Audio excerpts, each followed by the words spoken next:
హరహర మహాదేవ. నిన్నటి రోజు కర్మణ్యేవాధికారస్తే అనే ఒక ప్రసిద్ధమైన శ్లోకాన్ని ఎలా తప్పు ద్రోవలో అర్థం తీసుకుంటున్నారో, దానికి అసలైన అర్థం ఎలా ఉంటుందో పరిచయం చేసుకున్నాం నిన్నటి భాగంలో. ఈ రోజు ఒక సరదా భరితమైన శ్లోకాన్ని తెలుసుకుంటాం. సహజంగా దంపతులు అంటే అప్పుడప్పుడు గొడవ పడడం అనేది సహజం. మనం ఇక దాన్ని కాదు అని చెప్పడానికి వీల్లేదు. అందుకే ప్రసిద్ధమైన శ్లోకం ఒకటి ఉంది. అజాయుద్ధం ఋషిశ్రాద్ధం ప్రభాతే మేఘడంబరం దంపత్యో కలహశ్చైవ పరిణామే నకించన. భార్యాభర్తల గొడవలనేవి బకెట్ లో వచ్చే తుఫాన్ లాంటివి. అలా వచ్చేలా వెళ్ళిపోతాయి, కానీ ఇవి నిత్యం ఉంటూ ఉంటాయి. దానివల్ల విసిగి వేసారిపోతూ ఉంటారు. అజాయుద్ధం పొట్టేళ్ల గొడవ చివరికి ఏమీ ఉండదు, ఏదో చాలా ఆడంబరంగా మొదలవుతుంది. అజాడుద్ధం ఋషిశ్రాద్ధం కూడా సంకల్పాలు వ్యవహారాలు ఉంటే చివరికి పెద్దగా కర్మకలాపం ఉండదు అక్కడ. ప్రభాతే మేఘడంబరం, పొద్దున పూట మేఘాలు చాలా వరకు గట్టిగా ఉరుముతాయి కానీ వర్షించవు. భార్యాభర్తల గొడవ కూడా అబ్బో ఎంత దాకా వెళ్తుందో అనుకుంటాం. చిట్ట చివరికి అది ఇందాకన్నట్లుగా బకెట్లో తుఫాన్లో ఉంటుంది.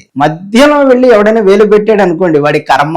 అదేంట్రా ఇందాక ఇంత కొట్టుకున్నారంటే మళ్ళీ కలిసిపోతారు. కనుక ఎప్పుడు దంపతుల మధ్య వైరాన్ని సృష్టించకూడదు, వేలు పెట్టకూడదు. అది వాడికే మంచిది, ఇహములోను పరములోను. అయితే ఈ గొడవ సరదాగా అమ్మవారు అయ్యవారి మధ్య వస్తే ఎలా ఉంటుందో ఒక కవి చెప్పాడు, అది బాగుంటుంది. పార్వతీదేవి ఎంతసేపు అయినా ఇంటికి రాని శివయ్య మీద కోపించి ఇంటి తలుపు మూసేసింది. అప్పుడు తీరికగా అంతా వృషభవాహనుడై ఎంత సంచారం చేసి చక్కగా తలుపు ముందుకు వచ్చి టకటకమని తలుపు కొట్టాడు. నా జ్ఞాపకం నేను ఇది ఇంతకు ముందు చెప్పినట్టు అయినా సరే ఇది మంచి రసవత్తరమైనటువంటి శ్లోకం కనుక మరలా ఇంకొకసారి చెప్తున్నాను. శివుడు అలా తలుపు కొట్టగానే పార్వతీదేవి కస్త్వం అన్నది. కస్త్వం అంటే ఎవరు నీవు అని అన్నది. అనగానే పరమేశ్వరుడు అన్నాడు, నన్ను ముల్లోకాలలో త్రిశూలం పట్టుకున్నాను కాబట్టి శూలి అంటారు అన్నాడు. అనగానే ఆహా అలా అయితే మృగజ భేషజం, నీవు వెంటనే వైద్యుడి దగ్గరికి వెళ్ళాల్సింది అన్నది అమ్మవారు. అదేమిటి శూలి అంటే త్రిశూలం పట్టుకున్నవాడు శూలి ఒక అర్థం, కడుపు నొప్పి వచ్చిన వాడికి కూడా శూలి అనే అర్థం, వాడిని కూడా శూలి అనే పిలుస్తారు. కనుక కడుపు నొప్పి వస్తే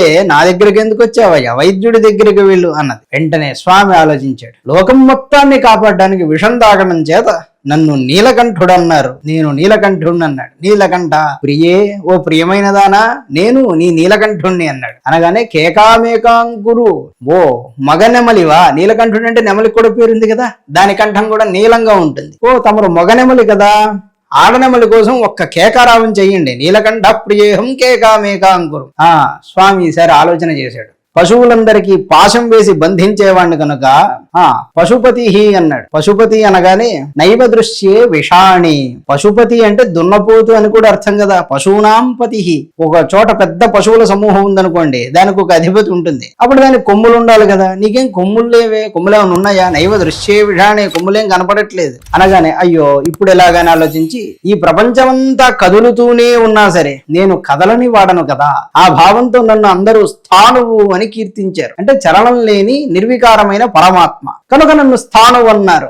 ఈ మాట చెప్పారో లేదో వెంటనే అమ్మవారు అన్నారు, నవదతి తరుహు. ఓ అబ్బాయి చెట్లు కూడా కదలదోయ్, చెట్లు కదలవు కాబట్టి నీవు మాట్లాడుతున్నావు, రెండిటికి పొంతన లేదు, చెట్లు మాట్లాడవు కదా. నవదతి తరుహు జీవితేశ శివాజాహ. ఇక చిట్ట చివరి అస్త్రం వేశాడు స్వామి. శివాజాహ, పార్వతీదేవి యొక్క ప్రాణనాథుణ్ణి నేను, ఆమెను శివా అని పిలుస్తారు. ఆ శివాని పిలిచే ఆమెడికి జీవితేశుణ్ణి, ఆ శివాని పిలిచే పార్వతీదేవికి ప్రాణనాథుణ్ణి నేను అని చెప్పాడు పరమేశ్వరుడు. ఆ మాట అనగానే గచ్చ అరణ్యం అన్నది. అయితే అడవికి వెళ్ళవయ్యా, నా దగ్గరికి ఎందుకు వచ్చావు? ఇక్కడే రహస్యం. శివ అంటే ఆడనక్కకు పేరు, శివ అంటే మగనక్కకు పేరు. కాబట్టి గచ్చారణ్యం, నీవు ఆడనక్కకు భర్తవి కదా, జీవితేశ శివాజాహ, కాబట్టి అరణ్యానికి వెళ్ళిపో, నా దగ్గరికి ఎందుకు వచ్చావు అంటూ అమ్మవారు ఏ విధంగానూ కోపాన్ని తగ్గించుకోక పరమేశ్వరుడి కోసం తలుపు తీయకుండా తన ప్రళయ కలహాన్ని చూపించారు. అలా చెయ్యగానే ప్రతిహతవచ, అమ్మవారి చేతిలో వాదంలో ఓడిపోయిన పరమేశ్వరుడు ఒక పక్క సంతోషంతోనూ లోపలిగా అనుమతి ఎలా దొరుకుతుందా అని ఆ ఆనందంతో ఒక నవ్వు నవ్వేట. పాతువహ, అలా నవ్వుతూ ఉన్న పరమేశ్వరుడు మిమ్ములను కాపాడుగాక, చంద్రచూడ పాతువశ్చంద్రచూడ. అట్టి పరమేశ్వరుడి ఆశీస్సులు మనకి ప్రభాతాన ఉండాలి, నిత్యం అందరూ బాగుండాలని కోరుకుంటూ ఈనాటి చమక్కులకి సెలవు తీసుకుంటున్నాను. నమస్కారం.